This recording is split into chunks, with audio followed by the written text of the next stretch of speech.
What's going on, guys, and welcome back to the channel. Figured I'd give you guys some Sunday content. I'm not sure what time I'm gonna upload this video, but I plan on doing a lot of things today to the blue hatchback, which is gonna be the new Honda on the channel. So today I plan on cleaning all the engine bay up and getting it ready for a swap.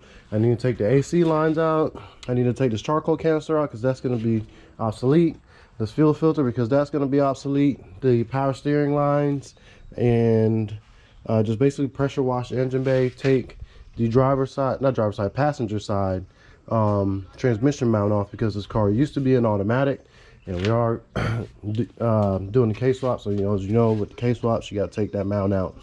I may tuck the engine harness on the chassis. So if I do that, I'm going to be taking the fenders off the headlights, and then take the bumper support off, because you don't need that where we're going. And that should be about it. After that, then I will start bolting the new motor mounts in that I got from PLM, and I will start explaining what I'm gonna do to the car. Plus, I also have a surprise for you. I have not said anything about it to anyone really, but maybe Stumpy and a couple other people, but they aren't really like in a circle, so it's never been announced on the channel. So after I get all this stuff done, I'll explain my direction with the car and what I plan on doing.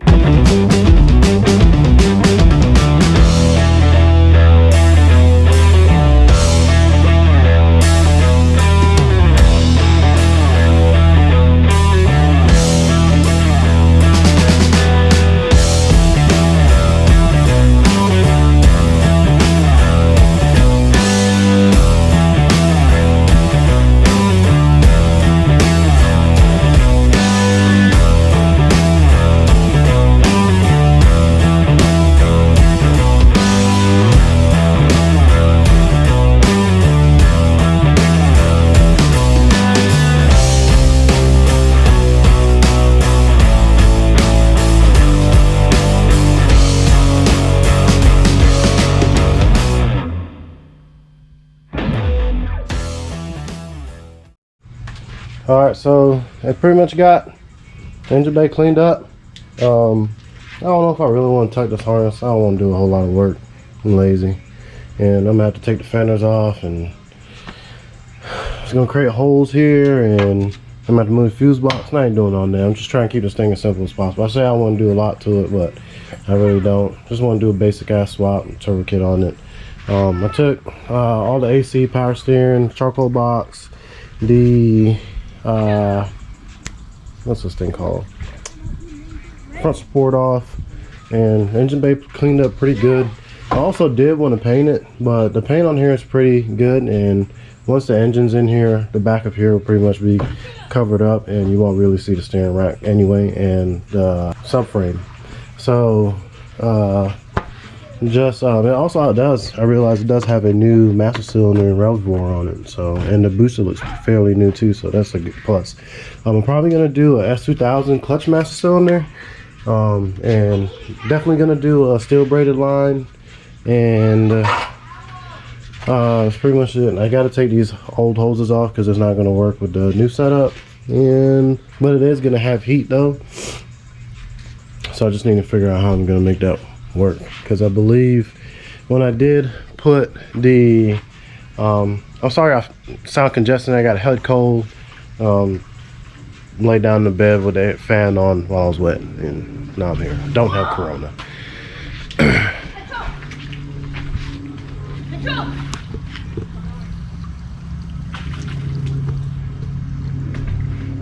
Anyway, yeah, so I'm going to cut the mount off now. We'll drill it out, and then I'm gonna start putting the mounts on, and then I'll start talking about the setup more. So after beating on this thing for a while, kind of took a break, and this is as far as I got.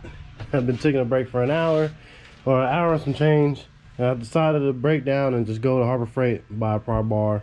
So I might just pry the rest of this thing off, and then we are gonna start putting the motor mounts in it. Finally got that sumbitch off. So what I'm gonna do is I'm gonna fill that bucket, blue bucket right there, up with some degreaser and soap and water, and I'm just gonna hand wash the bay this time without pressure washing it, because if you take your hand and rub it along the back of the firewall, it's kind of chalky, and that's just for the residue from the degreaser. So I'm gonna wash all that off. I may separate the steering rack from the subframe, and I may paint the subframe because it's disgusting.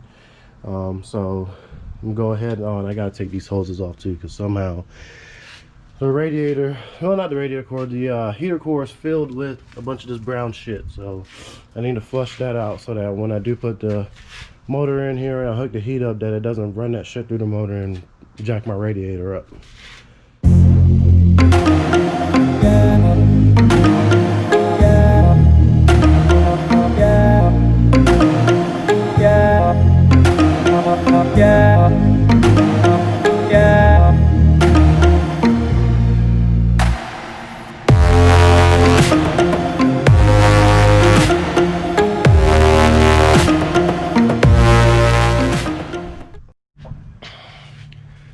Alright guys, as you can see, engine bay is all fresh and clean now. I managed to get most of the chalky stuff off the firewall and the frame rails, but I did the best I could. Some of it's just, I guess, stained now. But anyway, I got the motor mounts put together. I got the subframe painted up. It looks really good. I just need to drill this mount out right here, which I went to Harbor Freight to go get the dang on what's those things called, those pry bars, and I kept looking at those they're like unibits that go up in size, and I was like, dang, you know what, I need to get those. But then I kept remembering I got like a bunch of them at the shop. So I'm just gonna bring a bit home with me tomorrow and just drill it out. I'm waiting on, so the motor that I have for the car is a 04 TSX motor. I got it from a female. She had it in her TSX, and the reason why she took it out was the chain was stretched, and unbeknownst to her, just by changing the timing chain, she would have been fine.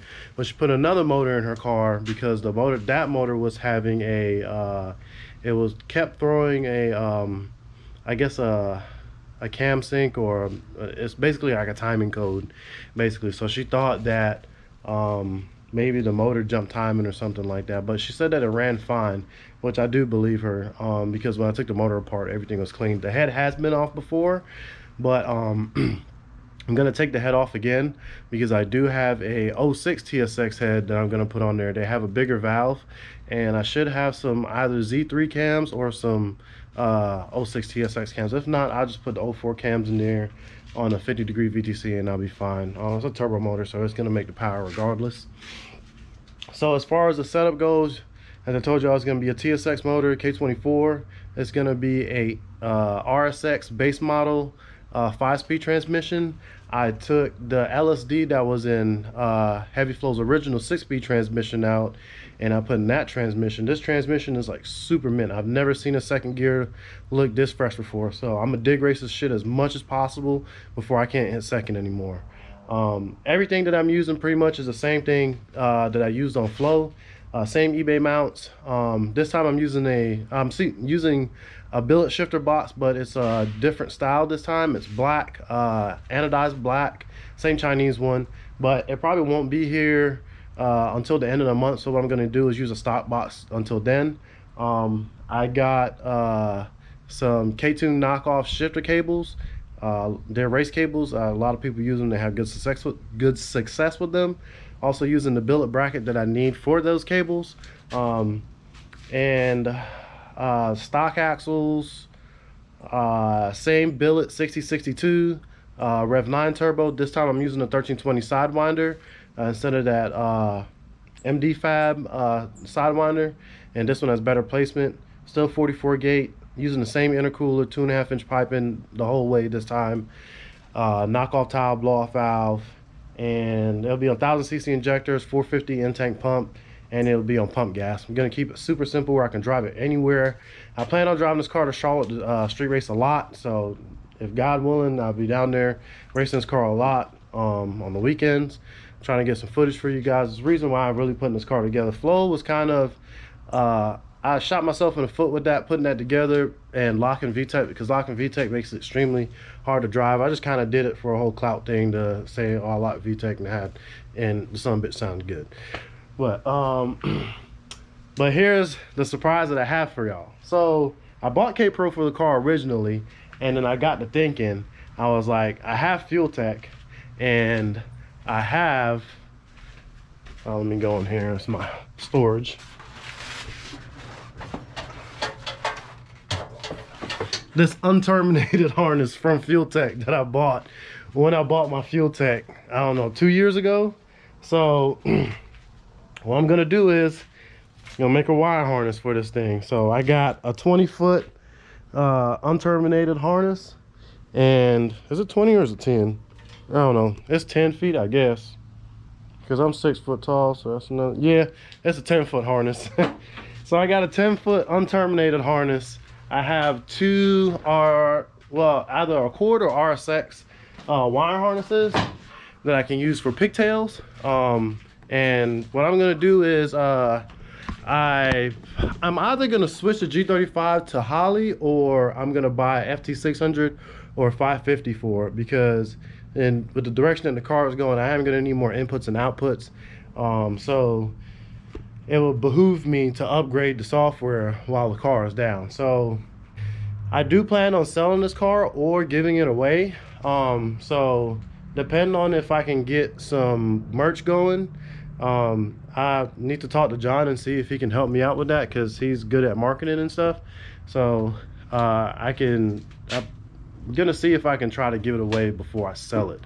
But I am gonna make some good content with it for you guys. And I'm trying to make the car, if I do plan on giving it away, I'm trying to make it like giveawayable, that anybody can get in and drive it. It is going to be on a twin disc, the same action twin disc that we had before. We got brand new discs for it this time. If the person who I decide to give it away to doesn't want the twin disc in there, I can put a lighter clutch in there, maybe like a competition stage 4, just so they can be able to drive it with ease. But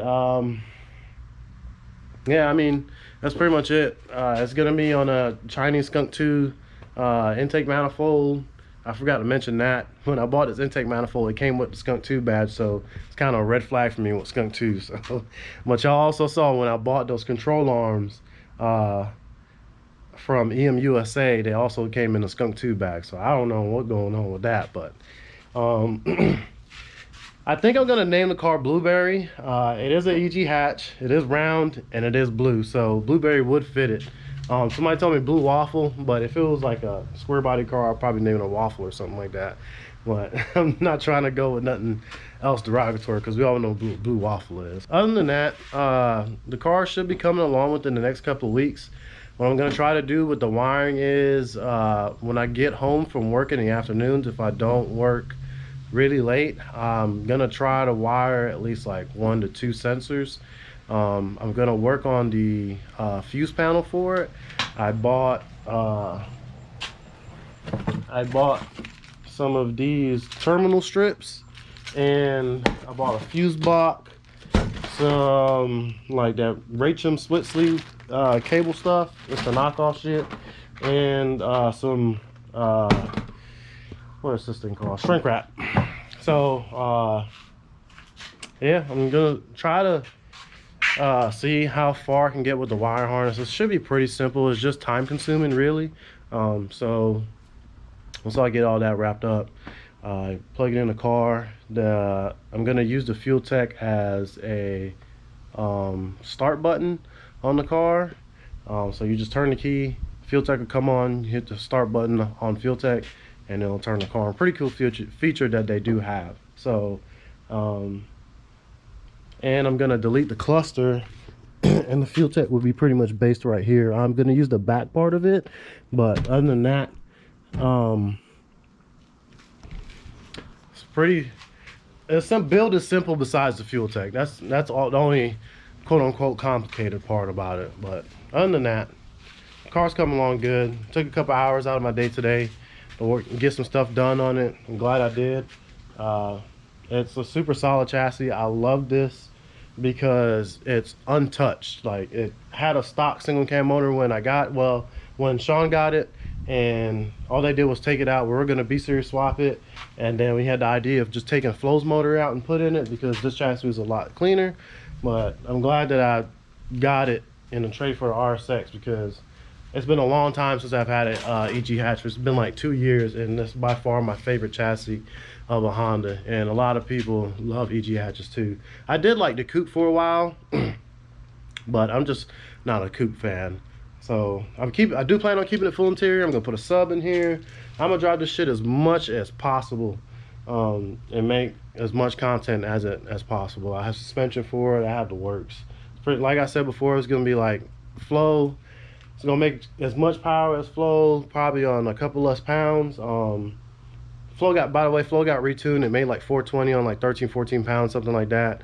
And on my tune, it made like 380 on 12 pounds. So that's a testament that turbo works, because there's people out there that spend like $900 to like $1,600 on a 6262 to make the same power at the same boost. So